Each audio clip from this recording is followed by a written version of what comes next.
एक लड़का नदी में स्नान करने उतरा, उसके पैर को मगरमच्छ ने पकड़ लिया। उसकी माँ तट पर थी। बच्चे के आर्तनाद सुनकर माँ ने उसके हाथ को पकड़ लिया।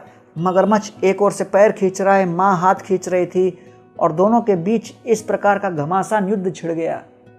काफ़ी समय के पश्चात माँ ने बहुत बलपूर्वक प्रयास करके अपने बच्चे को बाहर खींच लिया। ये समाचार पूरे शहर में फैल गया कि माता ने बड़े बहादुरी का और पराक्रम का प्रदर्शन करके अपने बच्चे को उस मगरमच्छ के चंगुल से बचा लिया। एक न्यूज़पेपर पत्रकार वहाँ पर आए। अखबार के पत्रकार ने पूछा कि आपको कहाँ कहाँ चोट लगी। बच्चे ने अपना पैर दिखाया और कहा कि इस पैर के चिन्ह से स्पष्ट होता है कि यहाँ पर उस मगरमच्छ ने मुझे पकड़ा था। फिर अपना हाथ दिखाकर कहता है, यहाँ पर जो आप चोट देख रहे हो, ये मेरी माता ने अपने हाथों से कस के मुझे जब खींचा तो ये निशान तब आया। दोनों दिखने में बड़े खौफनाक चिन्ह लगते हैं, लेकिन ये मुझे पीड़ा देने के दृष्टिकोण से किया गया चिन्ह है और ये मुझे उस पीड़ा से बचाने के दृष्टिकोण से चिन्ह उत्पन्न हुआ है।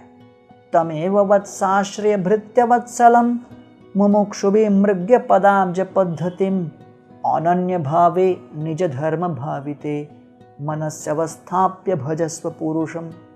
ध्रुव महाराज की माता सुनीति उसको कहती है कि बेटा, भगवान श्री कृष्ण भक्त वत्सल हैं, निरंतर अपने भक्तों को हर परिस्थिति में कैसे बचा सके माया के मगरमच्छ रूपी चंगुल से, ये भगवान के मन में संकल्प चलता रहता है।